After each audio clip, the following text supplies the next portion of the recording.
अस्सलाम वालेकुम बच्चों, कल हमने एक तस्वीर देखी थी ना। उस तस्वीर में कौन कौन था? उसमें एक बाबा थे। बाबा ने रस्सी से किसको पकड़ा हुआ था? रीछ को। और रीछ किस पे बैठ गया था? रेल की पटरी पे। और सामने क्या खड़ी थी? बड़ी सी रेल। चलें आज उसकी कहानी सुनते हैं। बाबा के पास एक रीछ था।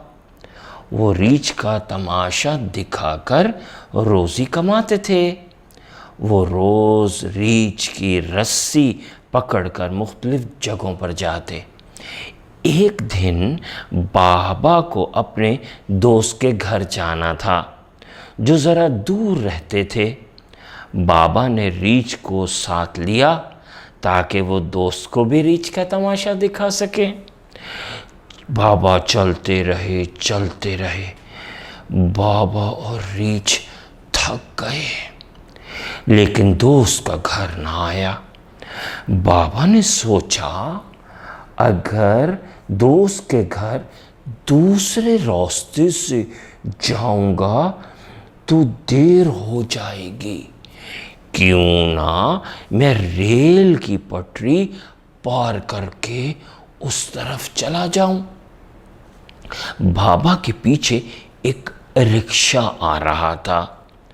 रास्ते में रेत ही रेत थी।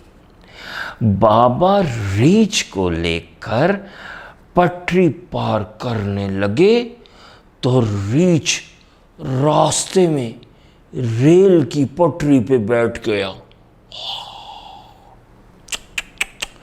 और रीछ बोला, मैं बहुत थक गया हूँ, मैं यहाँ आराम करूँगा। दूर से रेल गाड़ी चलती आ रही थी।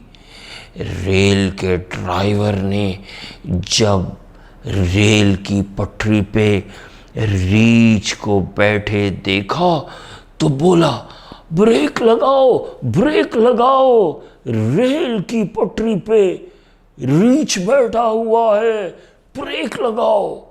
जल्दी से ब्रेक लगाई गई, रेल रुक गई, पर रीछ ना हिला।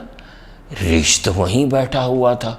सब लोग रेल में से उतर के रीछ को देखने लगे। जब रीछ ने देखा कि इतने सारे लोग मुझे देख रहे हैं तो वो खुश हो गया और तमाशा दिखाने लगा, नाचने लगा। सब लोगों ने रीछ का तमाशा देखा, तालियां बजाईं। फिर रीछ ट्रेन की रेल की पटरी से उतर आया और बाबा के साथ चला गया। थी ना मज़े की कहानी? चलिए अब आप ये कहानी दोबारा सुनिए और सब घर वालों को सुनाइए। अल्लाह हाफ़िज़।